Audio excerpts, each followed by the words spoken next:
kelawan ma anfusahu ing awak dhewe wong Yahudi. Dadi awak dhewe edol njupuk perkara sing statuse banget elek.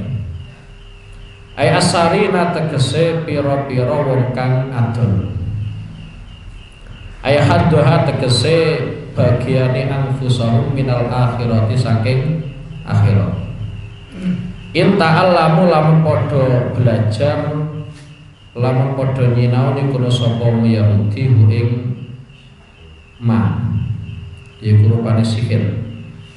Haitsu aujaba ing dalem sakerine jalari kono apa sihir lahum marang wong Yahudi annara ing neraka.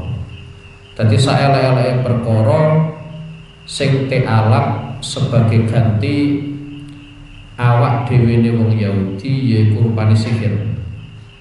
Laukan lamun ana kono sapa wong Yahudi ya lamun nek iku padha ngerti kono sapa wong Yahudi hakikatama ing hakikate perkara. Yasiruna ka padha balik kono sapa wong Yahudi ilaihi marang ma minal adabi nyatane sangka siksa. Minal adabi nyatane sangka siksa. Ma ta'allamu ing dalem selagine padha belajar utawa nyinaoni kono sapa wong Yahudi wa ing ma.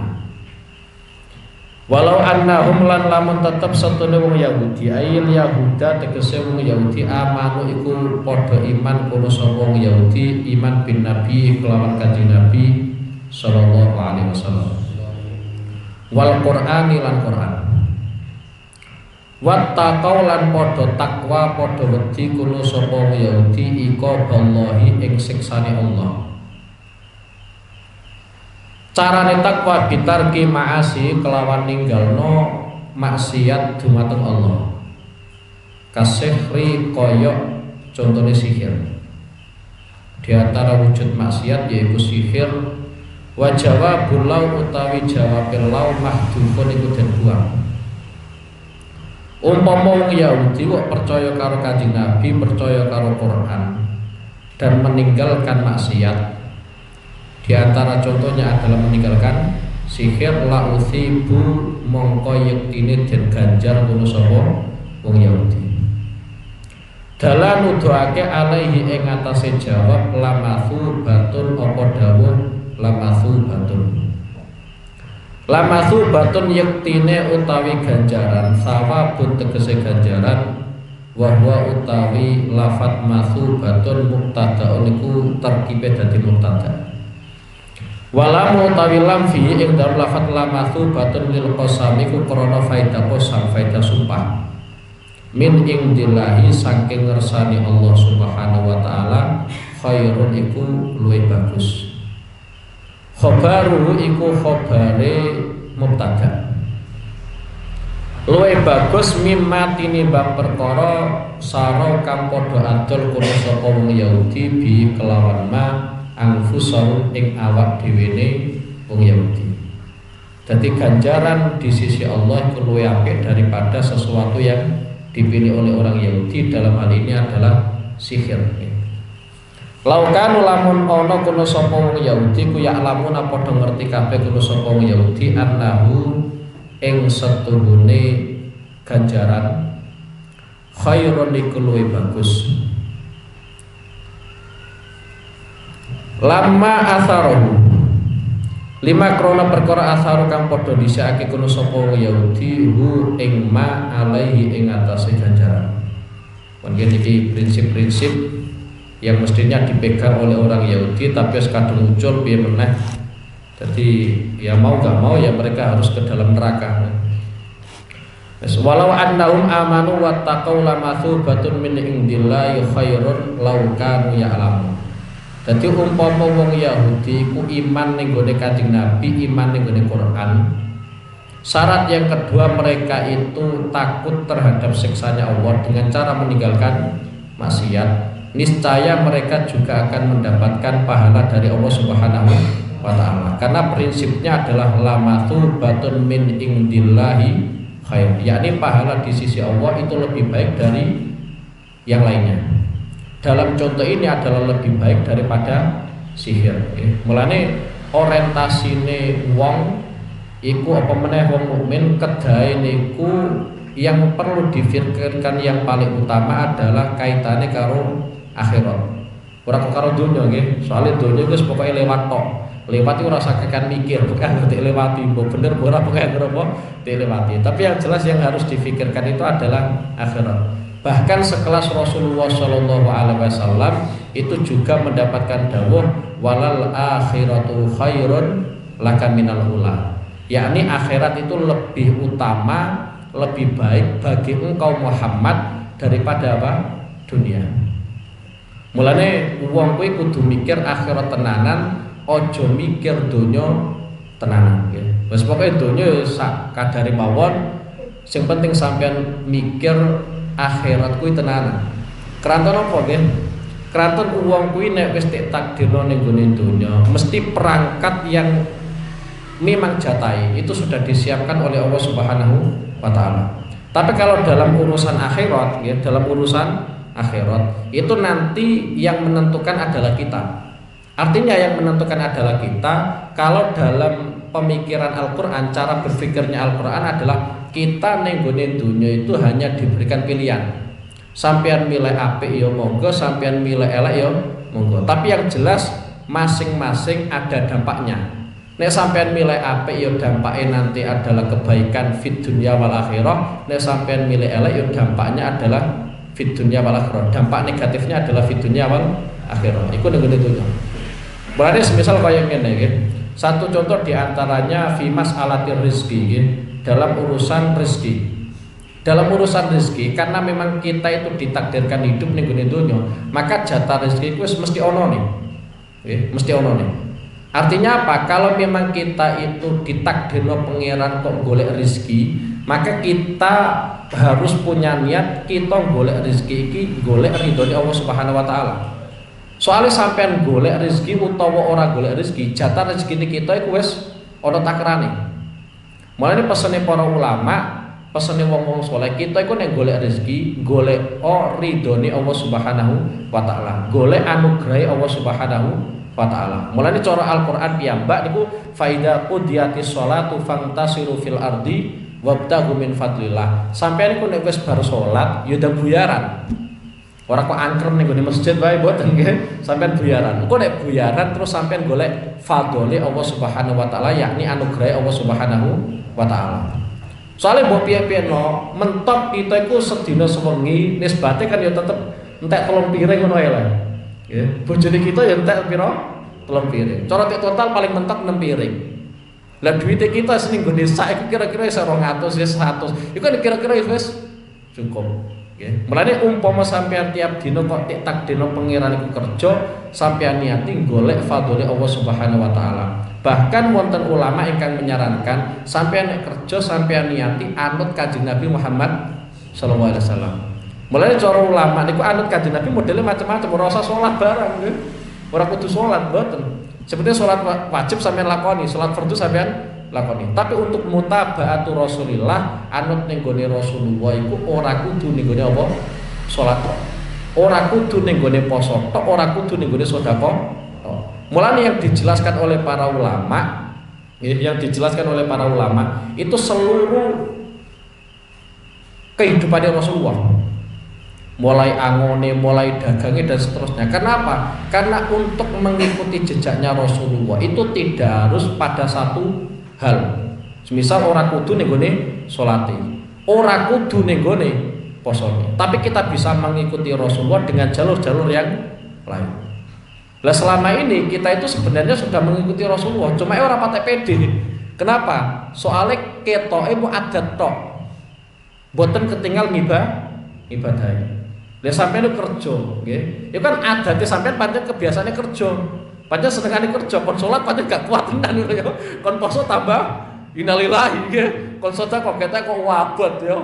Duit metu saka sak kok apa dia sampeyan niru dengan cara yang lain yaitu dengan kerja kaya Rasulullah sallallahu alaihi wasallam, kaya Sayyidina Abu Bakar dan seterusnya nggih. Pokoknya kita sebagai orang mukmin harus punya prinsip akhirat harus lebih didahulukan daripada dunia nggih. Lah mulane sahabat iku rata-rata al-munafasah fil a'mal as-shalihah, berlomba-lomba dalam melaksanakan amal soleh. dalam melaksanakan ngamal soleh. Contoh diantaranya kayak gini. Mau pas pulau ngaji bakal maghrib, mau pas mau hadis niku nggih. Dadi kita terang pisan mumpung eling nggih. Kalau kula ngaji kadang ya ora eling bar ngono ae. Bar ya. Tapi kadang ya ujuk-ujuk eling ngono ae. Sampeyan ya bar tenan. Dadi wonten hadis niku man sabbaha. Nggih, man sabbaha ba'da kulli sholatin salasan wa salasina wa hamidallaha salasan wa salasina wa kabbarallaha salasan wa salasina wa qala tamamal mi'ah la ilaha illallah wahdahu la syarikalah lahul mulku walul hamdu wa huwa ala kulli syai'in qadir ghufirat khotoyahu walau kanat mithla zabadil bahri. Sebelum hadis itu saya jelaskan ya, itu kan berawal ono wong fakir, komunitas fuqara ya, memang benar-benar komunitas fuqara.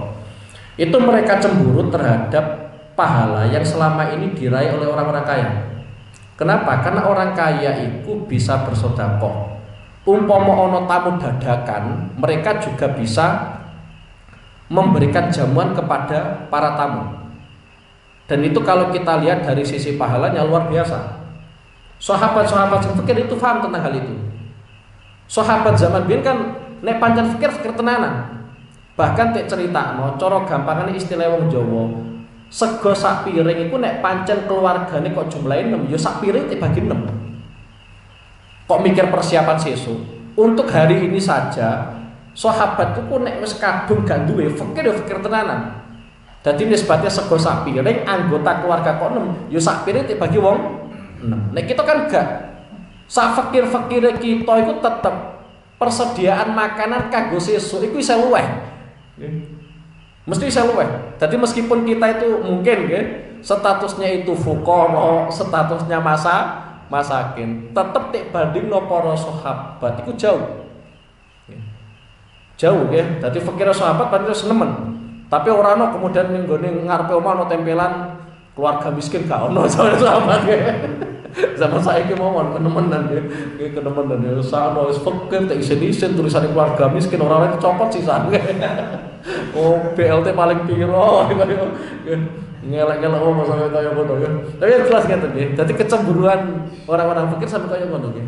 Dadi nek ana tamu dadakan, iku wong-wong sugih bisa menjamu. Sedangkan orang fakir tidak bisa menjamu. Akhirnya sahabat yang fakir itu sowan nggone Kanjeng Nabi.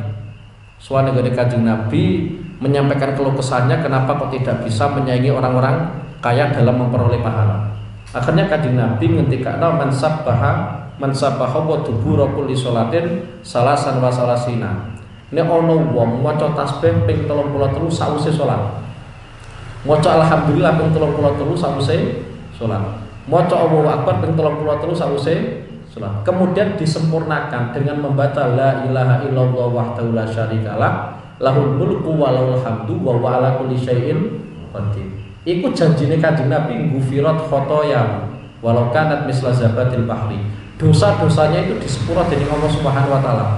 Meskipun dosa itu akeh padha karo untuke segoro. Artinya kadang memang ada amalia-amalia yang terkesan sepele, tapi fadilahnya luar biasa.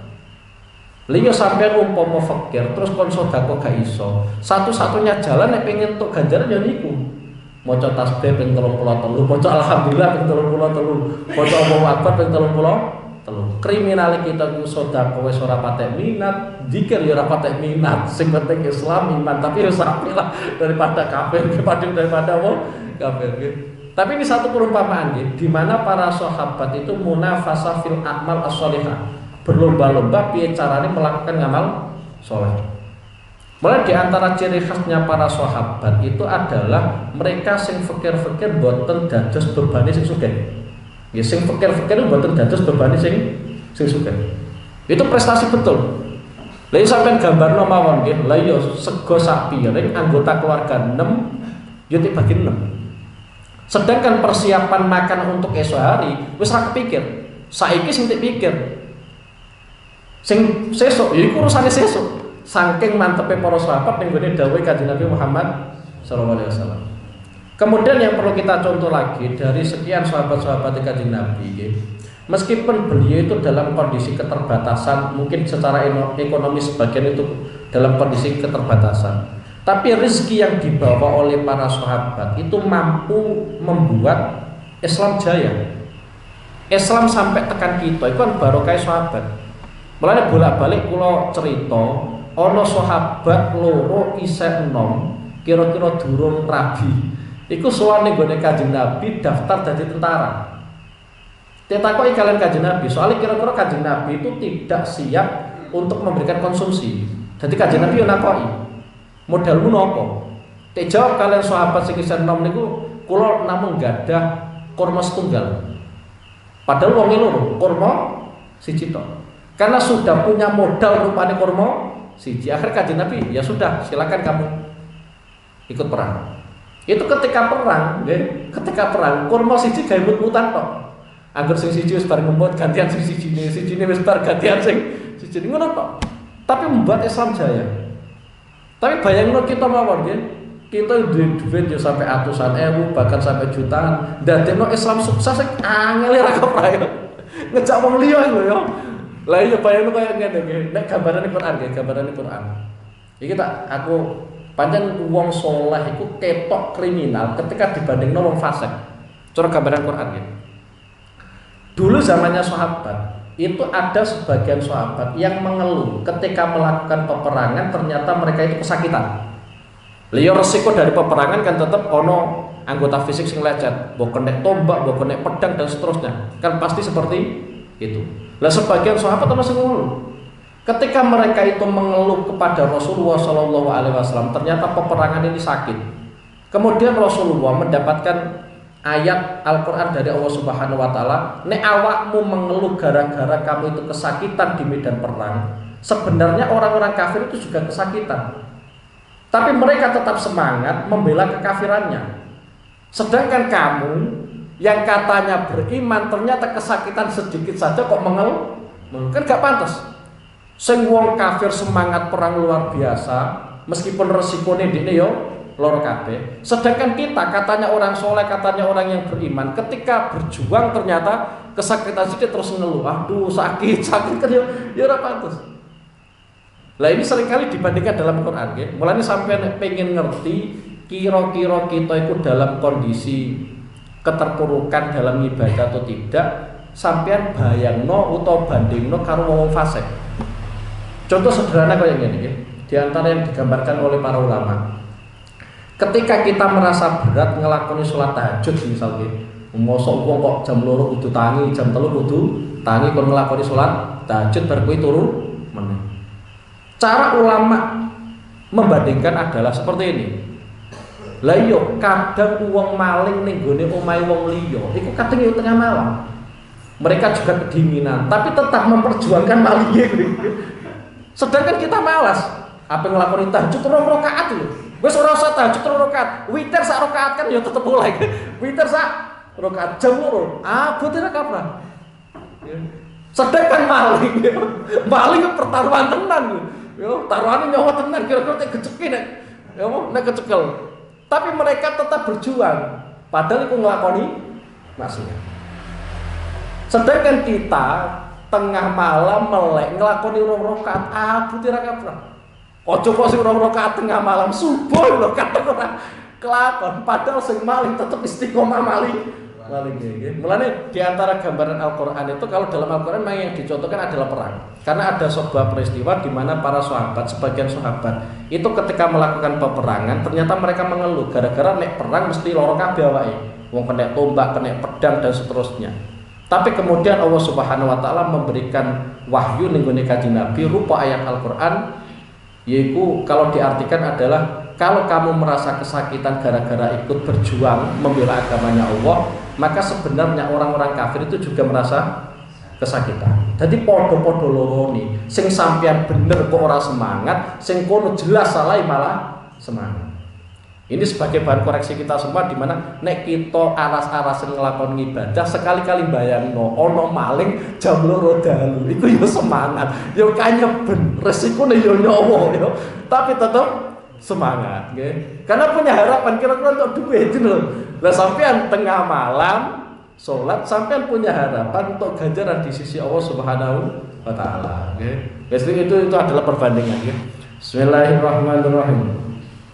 Ya ayyuhalladzina amanu ya ayyuhalladzina ilmu akeh amanu kang padha iman sapa alladzina la taqulu aja ngucap sapa sira kabeh lin nabi marang Nabi Muhammad sallallahu alaihi wasallam aja ngucap ra'ina ing lafat ra'ina. Lafat ra'ina amrun iku fi'il amar minal mura'ati saking lafat mura'ah. Ra'ina iku iso arteni niki nggih nek ayat niki ra'i ngrekso panjenengan perhatekno panjenengan nek kita. Nggih, karena yang mengucapkan adalah orang mukmin. Jadi ra'i merhatekno panjenengan ngrekso panjenengan nek kita. Wa kanu lan ana kono sapa alladzina amanu yaquluna iku padha ngucap kono sapa alladzina amanu lahu marang kanjeng Nabi dalika ing kono-kono ucapan ra'ina. Sedangkan wahya utai lafat ra'ina bil lughatil yahudi kelawan bahasa wong Yahudi iku sabun iku misui. Dadi ra'ina iku nek sing ngucapno wong mukmin iku artinya apik. Karena orang mukmin matur ning gone kanjeng Nabi, tolonglah Nabi jenengan perhatiake kula. Kan berarti apik, di mana seorang murid jaluk perhatian dari seorang guru, seorang umat yang meminta perhatian dari seorang nabinya. Jadi bener. Tapi lafat ra'ina kuwi nek nganggo bahasane wong Yahudi iku misuhi kanjeng Nabi. Gitu. Dadi nek komunitas wong mukmin sing ngucap iku artinya apik, tapi ning gone komunitas wong Yahudi ra'ina iku maknane elek, yaiku misuhi kanjeng Nabi Muhammad sallallahu alaihi wasallam. Lafat ra'ina minar ru'unati saking lafat ru'una. Ru'una kuwi maknane ku dungu. Nggih. Dungu nek cara wong kuno maknane kumprung. Nggih. Wis goblok lah, goblok temen. Mosok sampean ngomongi kanjeng Nabi ra'ina goblok kan ya ora mungkin lah. Nggih, mosok ngomongi kanjeng Nabi dungu, Nabi barane dungu, walat tenan. Fasuru mangko padha bungah kono sapa wong Yahudi bidalika kelan mengkono-kono ucapan ra'ina. Wa khatabulan padha ngomongi sapa wong Yahudi biha kelawan lafat ra'ina annabiyya ing kanjeng Nabi Muhammad sallallahu alaihi wasallam. Fanu ya mongko den larang sapa al-mukminuna sapa pira-pira mukmin anha saking ucapan ra'ina. Wa qulu lan ngucap sapa sira kabeh badala hale dadi gantine lafat ra'ina undurna ing ucapan undurna. Undur ningali panjenengan nek ing kita. Ai undur tegese ningali panjenengan ilaih namara kita. Wasma'u lan paring krungu panjenengan. Wasma'u lan krungu panjenengan. Ya sira kabeh. Wasma'u lan krungu sira kabeh mak ing perkara tumaruna kang den perintah sapa sira kabeh bi kelama sama aqabulin kelawan ngrungu nampa. Walil kafirin lan iku tetep kedue pira-pira kafir ada penutai siksa alimun kang nglarakake ai muklimun tegese nglarakake wa utawi siksa sing alim iku annahu iku neraka. Pun niki kaitane kalian bahasa mulane nek sahabat kuwi nek matur ning gone kanjeng Nabi ku hati-hati. Bahasa mawon ngantos diopeni dening Allah Subhanahu wa taala. Peristiwa niki niku kaitannya dengan bahasa nggih. Berawal dari dimana wong mukmin yakni para sahabat niku pengen dapat perhatian yang serius saka Rasulullah sallallahu alaihi wasallam. Dadi cara gampangane ketika kanjeng Nabi nerangno iku nerangno sing sekirane sahabat ku paham. Soalnya sekali kanjeng Nabi kecepatan nerangno, sahabat itu sebagian ada yang salah paham. Nah itu tujuan orang mukmin ketika mengucapkan lafaz ra'ina ning gone kanjeng Nabi Muhammad sallallahu alaihi wasallam. Dadi intine wong mukmin matur ning gone kanjeng Nabi tolong perhatikan kami. Jadi itu wajar, yang namanya seorang murid pengen dapat perhatian saka gurune itu boleh. Seorang umat pengen untuk perhatian saka nabine itu wajar dan itu dibenarkan dalam Islam. Tapi dampaknya ucapan ra'ina itu ning gone komunitas wong Yahudi ternyata memiliki arti dungu. Memiliki arti dungu. Karena orang Yahudi itu faham bahwa orang-orang mukmin itu seringkali mengucapkan lafaz ra'ina ning gone kanjeng Nabi, akhirnya orang Yahudi itu juga ikut-ikut matur ning gone kanjeng Nabi dengan mengutarakan lafaz ra'ina, tapi dengan arti yang berbeda. Wong Yahudi ngomong ro'ina ning gone Kanjeng Nabi iku atas nama misui Kanjeng Nabi Muhammad sallallahu alaihi wasallam. Tapi nek wong mukmin ngucap lafaz ro'ina ning gone Kanjeng Nabi itu atas nama meminta perhatian dari Rasulullah sallallahu alaihi wasallam. Jadi beda, ucapannya sama tapi dengan arti yang berbeda. Kemudian kaitannya dengan misui Rasulullah sallallahu alaihi wasallam. Wong misui Rasulullah iku oleh sampai pateni. Okay. Dalam aturan Islam sampai pateni mboten napa-napa. Jadi kira-kira nek ana wong misui Kanjeng Nabi, ana wong ngenyek Kanjeng Nabi, sampai pateni mboten napa-napa. Itu aturan Islam, ya, aturan Islam. Meskipun mungkin dalam aturan negara nggak boleh, tapi aturan Islam jelas diperbolehkan. Dan orang kok sampai menyakiti Rasulullah Shallallahu Alaihi Wasallam itu kalau dalam Al-Quran mendapatkan laknat. Mulane wonten ayat Al-Quran yang nerangake innal ladzina yu'dzunallaha wa rasulahu la'anahumullahu fid dunya wal akhirah wa adda lahum adaban alima. Nek ana wong kok menyakiti Allah dan menyakiti Rasulullah Shallallahu Alaihi Wasallam, karena secara otomatis sampean ngenyak pengiran itu hakikatnya ngenyak Kanjeng Nabi. Sampean ngenyak Kanjeng Nabi hakikatnya yang ngenyak Allah Subhanahu wa taala. Iku ancamannya adalah la'anahumullah fid dunya wal akhirah. Ning gone dunya ya entuk laknate pengiran, ning gone akhirat ya entuk laknate pengiran. Di samping untuk laknat fid dunya wal akhirah, orang-orang yang menyakiti Rasulullah itu juga mendapatkan sanksi wa'adda lahum adaban alimah. Sok ben untuk siksa sing paling larang, yaiku rupane siksa ning gone neraka. Siksa sing paling ringan ning gone neraka kira-kira ana wong tik dopok ngisore dlamane sampeyan, utake sampeyan sing umum. Iku lagi wowo durung genine, nggih durung apa? Geni. Tik dopok ngisor dlamaan. Nggih. Niku sing umum bagian mriki. Iku paling ringan. Orang iki mau gosok wis pokoke hancur apa. Iku paling ringan. Lah ya umpama sing ekstrim malah kae apa itu? Sing paling ringan wae kaya ngono. Dan itu tiap detik kita rasakan, nggih. Tiap detik kita rasakan. Nek pancen posisine ngene neraka. Posisine ngene neraka. Wes dadi aja sampai kita itu menyakiti Rasulullah sallallahu alaihi wasallam. Soalnya gini ku ancamannya la'anahumullahu fid dunya wal akhirah wa adda lahum adaban alim. Kemudian ayat itu dilanjutkan walladzina yu'dzunal mu'minina wal mu'minati bighairi maktasabu faqad ihtamalu buhtanan wa itsman mubina. Nek ana wong nglarakno wong mukmin dengan sesuatu yang tidak dilakukan oleh orang mukmin itu juga sama sanksinya. Jadi cara gampangnya sampean nuduh wong mukmin yang mana tuduhannya sampean ku salah. Iku cawisane yo neraka. Iki nuduhno saking terhormati status mukmin. Sampai ancamane wong sing nglarakno wong mukmin dengan sesuatu yang tidak pernah dilakukan oleh orang mukmin itu ternyata juga masuk neraka. Dan ayat ini ternyata diletakkan setelah ayat innal ladzina yu'dzunallaha wa rasulahu. Keren mukmin. Cara derajat kulo Allah, kemudian misore iku Rasulullah, misore iku langsung wong mukmin. Lah saelek-elek kita kan tetep wong mukmin nggih. Saelek-elek kita tetep wong mukmin. Mantep ana pangeran, mantep Kanjeng Nabi dadi apa? Nabi berarti apa? Iman. Dadi mulane sampean kok hati-hati nek nglarani wong mukmin.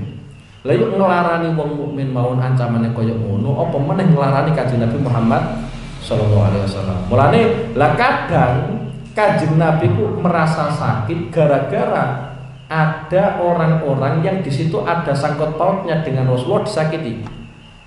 Contoh diantaranya Kanjeng Nabi nanti ngendikano man ada li waliyan faqad adantu bi harbi.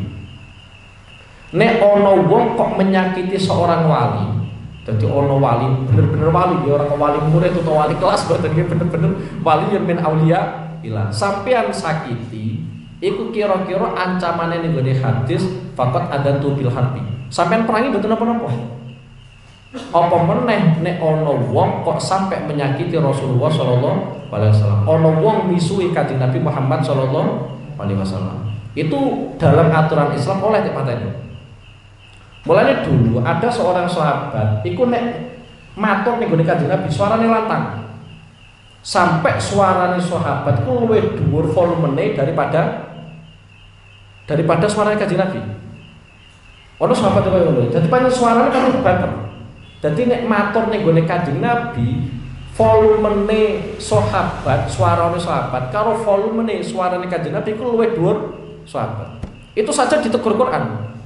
Sampai wonten ayat Al-Qur'an ya ayyuhalladzina amanu la tarfa'u aswatakum fawqa sautin nabi. Wahai orang yang beriman, awakmu ku nek ngomong aja banter-banter sampai ndhuwuri suarane Kanjeng Nabi Muhammad sallallahu alaihi wasallam.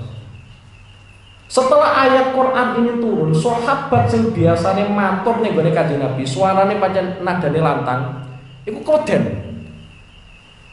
Ya. Banget wedine sampai matur ning gone Kanjeng Nabi. Matur ning gone Kanjeng Nabi.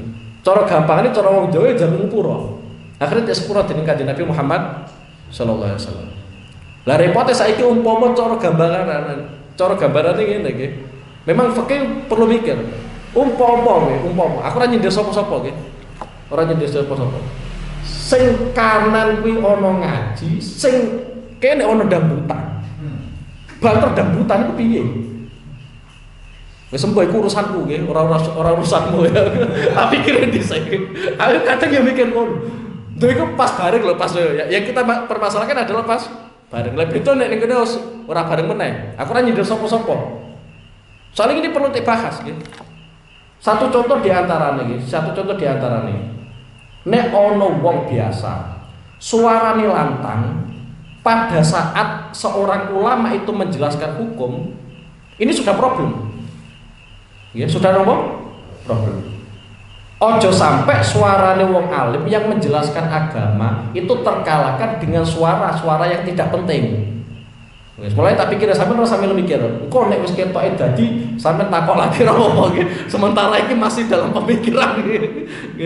Iki kaitane kalian Kanjeng Nabi Muhammad sallallahu alaihi wasallam. Soale wonten ayat iku nggih, ya ayyuhalladzina amanu la tarfa'u aswatakum fawqa sautin nabi wala tajharulah kajahri ba'dikum li ba'din nggih. Koyok bantere antara satu dengan yang lainnya. Sampeyan nek ngomong karo kancane banter-banteran ora apa-apa. Karena klasemennya sama. Dari sahabat karo sahabat banter-banteran suara betul apa-apa. Tapi iki nek sampeyan kok karo Kanjeng Nabi, suarane banter sampeyan, iku termasuk kenek larangane Allah Subhanahu wa taala la tarfa'u aswatakum. Wes mulane ana sahabat sampai kuwatir gara-gara ayat iku, sampai matur ning Kanjeng Nabi Muhammad sallallahu alaihi wasallam. Nggih, wis iki kaitane nek matur karo Kanjeng Nabi iku sing sopan, nggih. Nek matur ning Kanjeng Nabi iku sing sopan. Soalnya kita itu punya tanggung jawab takdim ning gone Kanjeng Nabi luar biasa. Mulyakno Kanjeng Nabi luar biasa. Mulane wonten ulama-ulama niku nek sekali disebut jeneng Muhammad, awak langsung dredeg. Kita kan gak tahu koyo ngono. Sampai sholawatan malah cingkrak. Iku mbok atas nama seneng, mbok atas nama ra jelas mbok. Ada seorang ulama itu sekali nama Muhammad disebutkan, awak langsung dredeg. Karena sudah langsung bisa membayangkan Kanjeng Nabi Muhammad sallallahu alaihi wasallam. Napa malih ketika sampean manggon ning gone siji majelis ning kono ana selawatan. Ning gone karangane Abu Ya Said Muhammad bin Alawi niku beliau mencantumkan sebuah hadis ning boten hadis nggih dawuh ulama. Niku beliau dawake ar-ruh taruhu haitsu sa'at. Roh itu nanti bisa berjalan sesuai yang dia kehendaki. Sampai ora iso bayangno, ojo sampean bayangno. Soalnya nek sampean bayangno nganggo akal-akal sampean sing ora apik. Contoh cara gampangane ngene. Ning gone musala itu ana selawatan. Pas barengan karo ning gone masjid itu selawatan.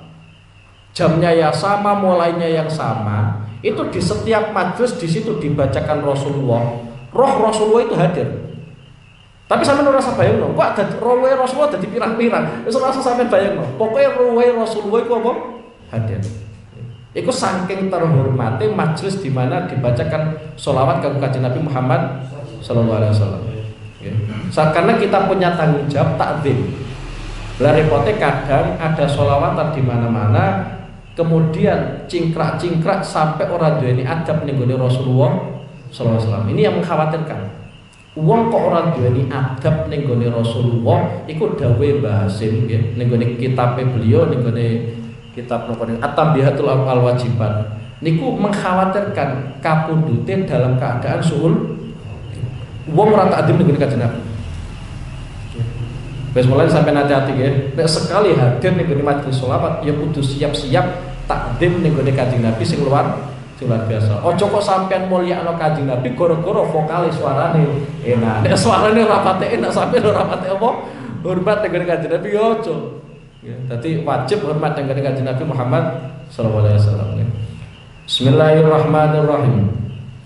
Wa qulung durna wasma'u walil kafirina adzabun alim nggih. Niki pesene Quran sampean matur ning gone Kanjeng Nabi dengan istilah undurna, yakni perhatekno kita. Ngeten nggih. Kita niku kedai diusahakan untuk nazroh, untuk pandangan sangka Kanjeng Nabi Muhammad sallallahu alaihi wasallam.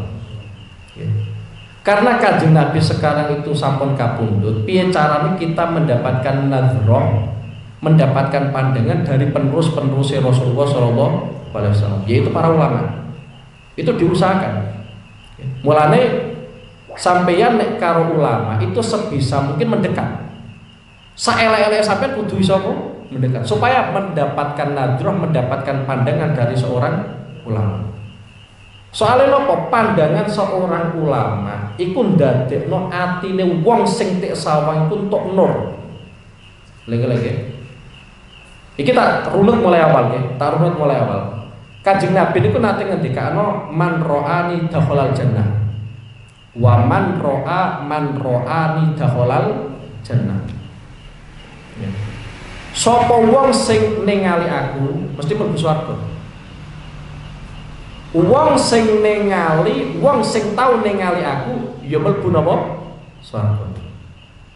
Bahkan tedawuhna kalian bangun ila yaumil kiamat, sampai ana wong kok nyawang wong sing tau nyawang wong iki tau nyawang Kanjeng Nabi sampai sok ben dina kiamat iku dakhalal jannah.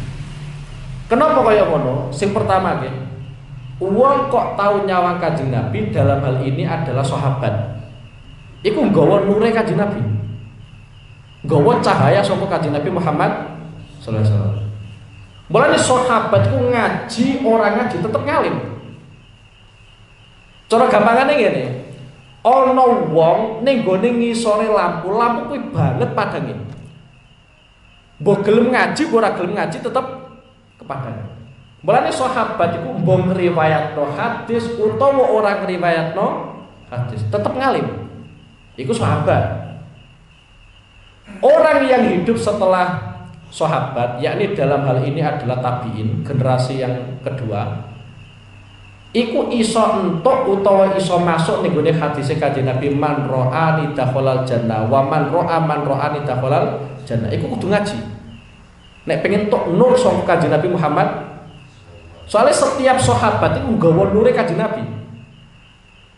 Lah tabi'in iku iso entuk nure Kanjeng Nabi, syaratnya kudu ngaji. Sampai saiki, sampai nek pengen entuk nure para ulama, ya jalur satu-satunya adalah ngaji. Mulane iki penting ngaji.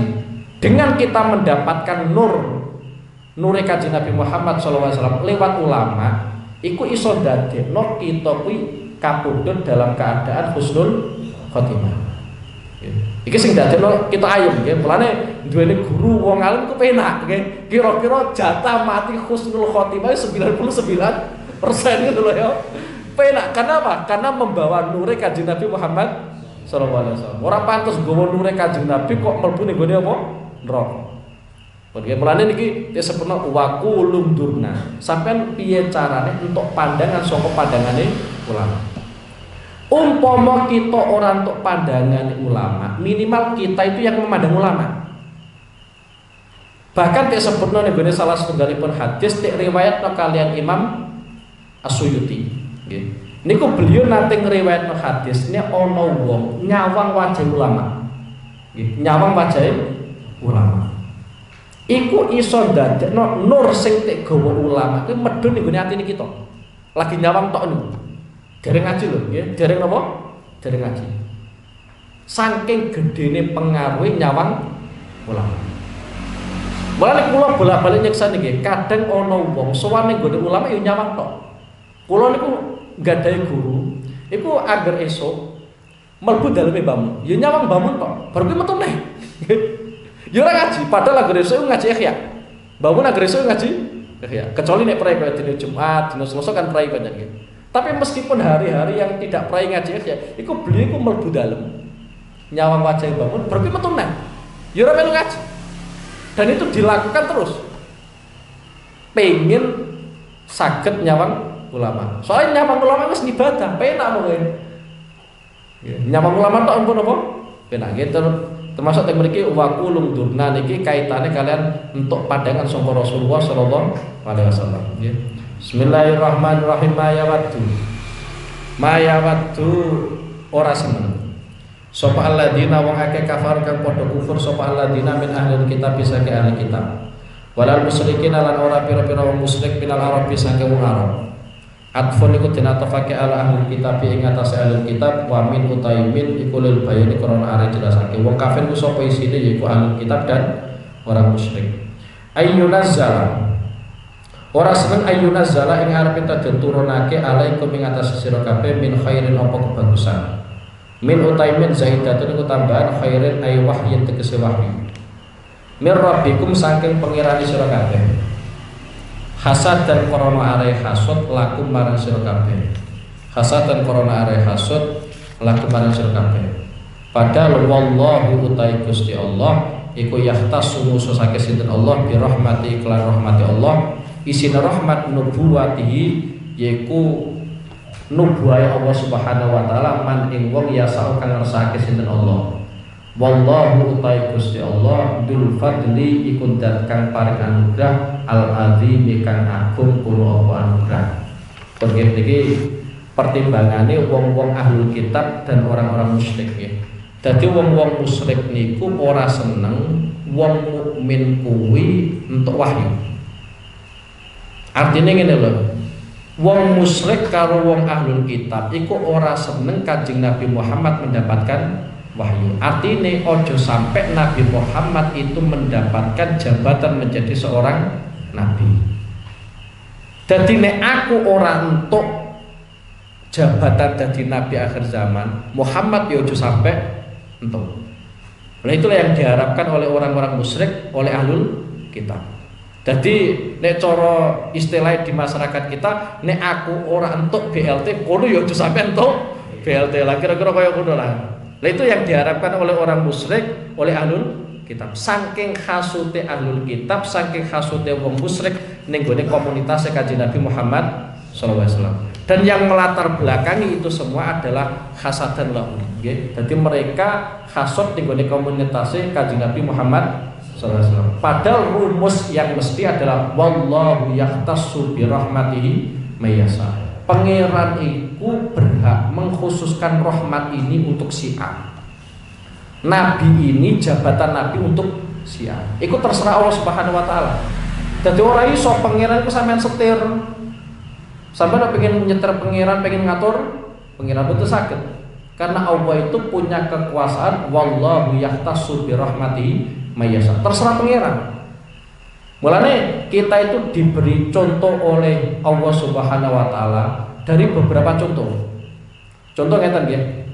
Dari sisi kealiman, ya, dari sisi kealiman. Mulai zamane Kanjeng Nabi iku pancen tek gambarno dua model. Ana wong ngalim itu dari kalangan bangsawan. Pancen garis-garis ngalim. Koyok keturunane Sayyidina Abu Bakar As-Siddiq. Sayyidina Abu Bakar As-Siddiq ngalime koyok ngono, duweni putri koyok Sayyidah Aisyah. Nek cara istilah wong Jawa nek bapake macan, anake ya macan. Tapi unen-unenan koyok ngene iki ora menjamin kalau dalam bahasa Quran. Kenapa? Karena ternyata mulai zamannya Rasulullah itu sudah ada gambaran wong tuane wong biasa tapi anake ngalime luar biasa. Contoh diantarane Abu Hurairah. Abu Hurairah itu bapake mawon nggih bapake iku mati kafir. Nggih, Abu Hurairah kan jenenge Abdurrahman. Abdurrahman iki nggadahi bapak jenenge Sokher. Sokher itu mati kafir. Tapi duweni anak ngalimi luar biasa.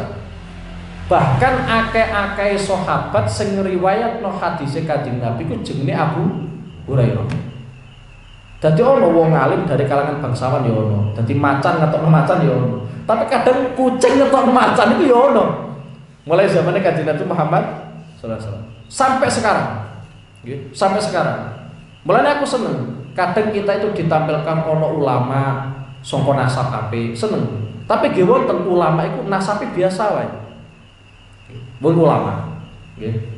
Terus malih kaitane kalian kesolehane wong. Kesolehane wong mulai zamane Kanjeng Nabi ya ngono. Dadi nek ana Abu Bakar duweni anak Sayyidah Aisyah iku wajar, bapake saleh, anake saleh. Tapi ternyata ning gone zamane Kanjeng Nabi niku wonten bapake niku aja kok saleh. Iman wae ra gelem, rupane Abu lah. Tapi ternyata duweni anak wedok jenenge Dzarrah. Nggih, anak wedok jenenge Dzarrah dadi pejuang Islam. Wayahe perang ya melu perang. Ini kaitannya dengan kesolehan. Jadi kadang wong tua elek anaknya dadi soleh niku wonten. Dan sampai sekarang juga banyak. Kadang ana wong soleh wong tuane, anaknya gak soleh. Kadang ana wong tuane bejegat ora kaprah, nggih. Tapi anaknya iku soleh. Wis ora usah sampean kemudian gawe rumus macan ayo ngetokno macan iku pas ketepaan sing ngono ya. Tapi ya kadang ana kucing ngetokno macan. Wah iki umate Kanjeng Nabi Muhammad SAW, di mana rumus dalam Al-Qur'an itu wallahu yahtassu bi rahmatihi may yasha. Dadi pangeran sakarepe nikmati kita ewen wong iki ya terserah kabeh pangeran. Mulane ayat selanjutnya adalah wallahu dzul fadlil azim, di mana Allah Subhanahu wa taala pun zat sing gadhe anugerah sing banget gedene. Wis pokoke kita kudu gadhe angen-angen wallahu yahtassu bi rahmatihi mayasa. Mulane aku ya khawatir, engko aku ngalim. Lah anakku piye? Kan ora iso jamin ngalim. Nggih. Ora iso jamin ngalim. Sopo sing iso jamin? Nek te hormati mungkin te hormati. Nggih. Nek te hormati to apa? Te hormati. Tapi kan ora pati seneng te hormati. Sing saya yang paling saya khawatir engko aku bisa maca kitab, ya, bisa maca tafsir, jalan. Engko dengan anakku ora iso. Sing paling saya khawatirkan kayak itu. Engko ndang malah diganteni anake sapa lanjut anake sapa kan yo ora apa-apa ngomong ganteni ora apa-apa. Tapi aku yo kecewa lanjut tak ulang aku sing ngalim anake anakku malah ora ngalim. Ya tapi kita tetap punya harapan dengan Allah Subhanahu wa taala mbok piye-piyeno wallahu dzul fadlil alim nggih. Dadi fadhole Allah Subhanahu wa taala iku banget gedene. Mulane ning ayat liya disebutno walladzi ba'atsa fil ummiyina rasulan minhum yatlu 'alaihim ayatihi wa yuzakkihim wa yu'allimuhumul kitaba wal hikmata wa in kanu min qablu lafi dhalalim mubin. Dadi wong sing urip karo Kanjeng Nabi ngalim itu wajar karena diulang Kanjeng Nabi. Tapi ayat selanjutnya itu wa akharina minhum lamma yalhaqu bihim. Aneh orang-orang yang tidak satu era dengan Kanjeng Nabi, bahkan bangsanya bukan bangsa Arab, kok klasemennya sama seperti klasemennya para sahabat dalam urusan alim. Lha iya, umpama dalam aturan Quran, sing paham Quran itu wong sing satu masa dengan Kanjeng Nabi. Kita ini bagaimana nanti? Tapi di antara fadholi Allah, anugerah Allah, ternyata orang yang tidak satu masa dengan Kanjeng Nabi, tidak satu masa dengan sahabat, bahkan tidak satu bangsa dengan Kanjeng Nabi, itu bisa alim klasemene padha klasemene para sahabat dalam urusan kengaliman. Mulane setelah erane para sahabat, setelah erane sahabat, erane tabi'in, iku wong ngalim-ngalim justru malah bukan dari orang Arab. Contoh di antaranya nggih, Imam Abu Hanifah. Orang yang merumuskan fikih pertama kali itu adalah Abu Hanifah. Itu bukan orang Arab. Sampai Imam Bukhari nggih, sing kita petik gawe ngaji balim anggere esuk Sabtu niku, iku juga bukan orang Arab. Imam Sibawayh yang mempopulerkan ilmu nahwu itu juga bukan orang Arab. Ini adalah fadhole Allah Subhanahu wa taala, di mana wong sing tidak satu bangsa dengan Rasulullah, tidak satu era dengan Rasulullah, tidak satu masa dengan Rasulullah, itu ternyata bisa alim sebagaimana alimnya para sahabat. Dan ini yang kita harapkan, jadi wa akharina minhum lamma yalhaqu bihim. Wa alamnya maula